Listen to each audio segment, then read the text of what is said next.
Halo teman-teman, kembali lagi bersama gua Mario. Di video kali ini kita akan melanjutkan alur cerita film The Last of Us episode 2. Bagi kalian yang belum nonton episode 1, bisa klik link di deskripsi. Di episode 2 ini ada aktor kebanggaan Indonesia yang bermain, yaitu Ibu Christine Hakim. Maka langsung saja kita masuk ke alur ceritanya.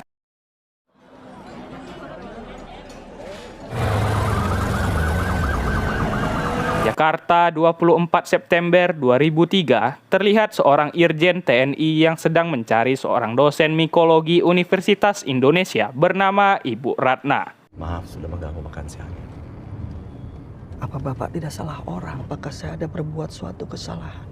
Kedatangan Pak Irjen mencari Ibu Ratna dikarenakan mereka ingin meminta bantuan kepada Ibu Ratna mengenai spesimen yang telah mereka temukan. Iya. Ini Ophiocordyceps. Saat dilihat, spesimen itu adalah Ophiocordyceps menggunakan klorazor guna persiapan pengambilan sampel yang ada di jasad seorang manusia. Cordyceps tidak bisa bertahan pada manusia. Ibu Ratna pun masuk ke dalam ruang otopsi guna melihat spesimen yang ada di tubuh mayat tersebut yang setelah dilihat itu merupakan bekas gigitan manusia. Apa ini gigitan manusia? Dengan profesional, Bu Ratna mengecek keadaan mayat tersebut dan ia menemukan hal yang sangat tidak masuk akal.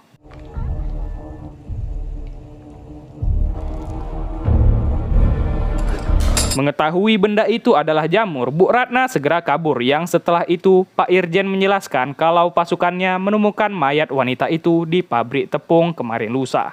Ada seorang wanita yang tiba-tiba datang ke pabrik tersebut, membuat keributan, menggigit 3 orang pekerja, dan mencoba menyerang polisi, sehingga polisi pun menembaknya. Lalu bagaimana dengan orang yang digigitnya? Sampai kini, pihak TNI masih tak mengetahui siapa yang awalnya menggigit wanita yang mengamuk tersebut, sehingga Ibu Ratna langsung bilang, ini nggak main-main ini, dan ia menjelaskan kalau jamur ini tidak ada obat atau vaksin untuk menyembuhkannya. Tidak ada obat dan tidak ada vaksin. Oleh karena itu, jalan satu-satunya agar jamur itu tidak menyebar adalah dengan mengebom seluruh kota. Bom seluruh kota dan seluruh orang yang ada di dalamnya.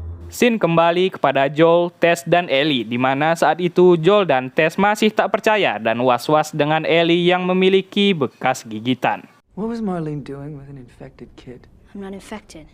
Yeah, it's not getting any worse, is it? Saat Ellie sedang kencing, Joel dan Tess sempat beradu argumen karena Joel masih waspada jika suatu saat Ellie pasti akan berubah menjadi zombie, namun tidak dengan Tess yang percaya kalau Ellie kebal dengan gigitan zombie. You hungry? You can share some of ours. Ellie enak makan sandwich, sedangkan Tess dan Joel hanya bisa memakan kayu kering. Is it chicken? Yep. Tess mendesak, bertanya mengapa Ellie sangat berharga bagi Marlene dan terpaksa Ellie memberitahu kalau ia kebal dengan gigitan zombie. This before And whatever happened to me is is the the key key to to finding. finding the vaccine. Joel tetap tak percaya dengan Ellie, namun mereka harus segera melanjutkan perjalanan. If she so much as twitches. Di siang hari itu, terlihatlah pemandangan kota yang sudah hancur lebur akibat pengeboman untuk mencegah jamur berkembang biak. Worked here, but it didn't in most places. Is this where they bombed? Yeah. So the state house is across there. Ada 2 jalan untuk pergi ke State House yang ada di balik gedung runtuh ini. Ada jalan panjang dan juga ada jalan pintas. I mean, it's the long way or the we're fucking dead way. Di perjalanan, Ellie menceritakan bagaimana ia mendapatkan gigitan tersebut, yaitu pada saat ia menyelinap ke sebuah mall yang ada di tempat penampungan atau lebih dikenal dengan nama QZ. You know the old mall in the QZ? Ellie berkata ia pergi sendirian ke mall tersebut, namun tentunya itu tidak benar karena di gamenya Ellie ini pergi ke mall itu bersama teman akademinya yaitu Riley. I'm an orphan, and no. Not exactly like that. You know, people like to tell stories. Everyone said the open city was crazy. Di sebuah jembatan, mereka mendengar sebuah suara teriakan. Mereka pun sampai di hotel yang terlihat sedang banjir dan mereka harus menyeberangi banjir itu. I don't know how I was supposed to know know that. This is so gross. Ellie yang tak pernah keluar sebelumnya dari QZ menjadi kegirangan dan ia memainkan bel hotel yang ada di sana.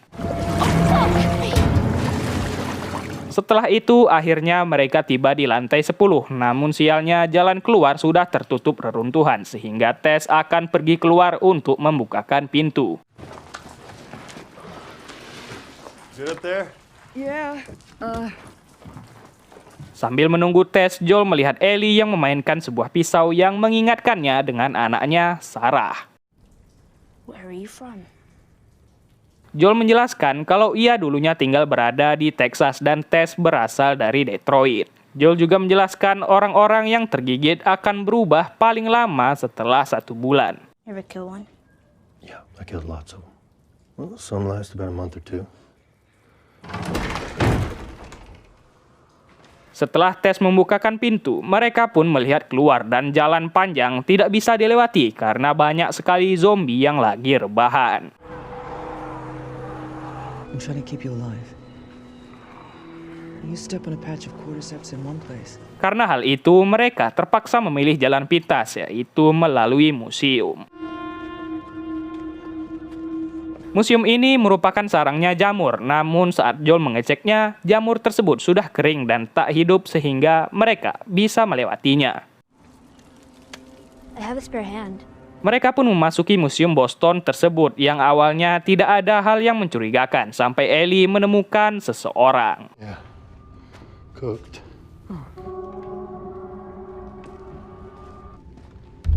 Oh shit. Sepertinya orang itu diserang di luar sehingga ia masuk ke dalam museum ini sehingga bisa disimpulkan kalau di dalam museum ini ada zombie.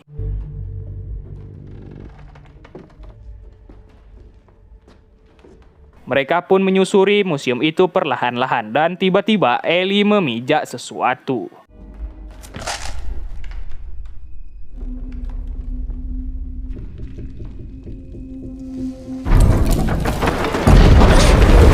Sampainya di lantai 2, tiba-tiba jalan masuk tadi sudah runtuh dan lebih parahnya lagi ada zombie di lantai itu.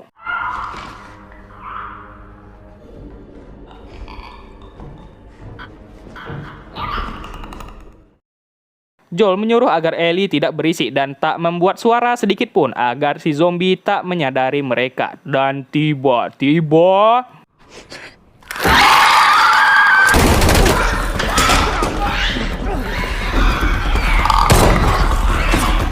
mereka pun lari kalang kabut dari kejaran zombie tersebut yang sialnya lagi peluru Joel sudah habis sehingga ia harus mereloadnya.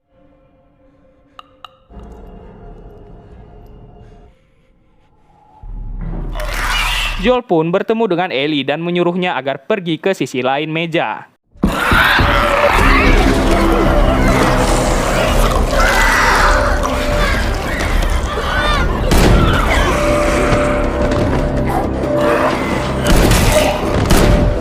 Untungnya, Tess juga datang tepat waktu dan zombie itu bisa dibunuh oleh Joel menggunakan senjata FF-nya. All right. Twisted ankle. Ternyata Ellie kembali terkena gigitan zombie, namun mereka harus fokus pergi dari museum ini. Joel pun mengsalah-sibani kaki Tess yang terkilir dan mereka harus segera pergi ke markas Firefly yang ada di barat sebelum hari menjadi gelap. Singkat cerita, mereka pun tiba di markas Firefly tersebut, namun yang aneh adalah tidak ada tanda-tanda kehidupan di sana sehingga Joel pergi mengeceknya sendirian.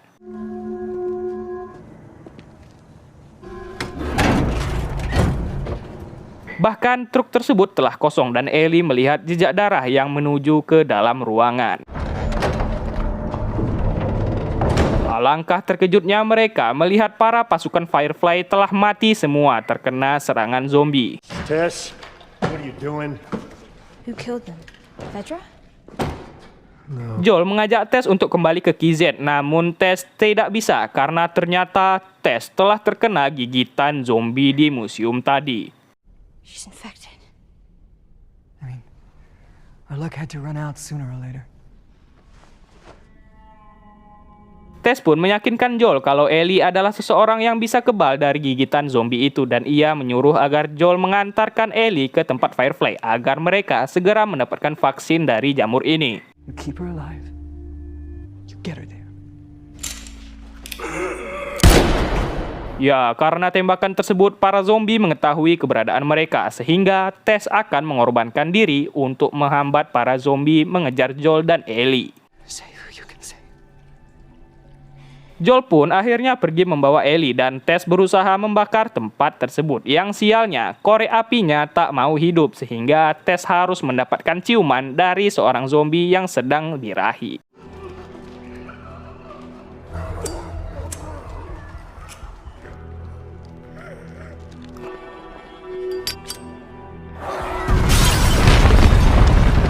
Pada akhirnya, hanya tinggal Joel seoranglah yang akan membawa Ellie dan film pun berakhir. Oke guys, untuk episode 3-nya akan diupload minggu depan. Dan sekian dulu untuk alur cerita film kita pada kali ini. Jika ada saran dan masukan, silahkan tulis di kolom komentar. Saya Mario, pamit undur diri dan adios.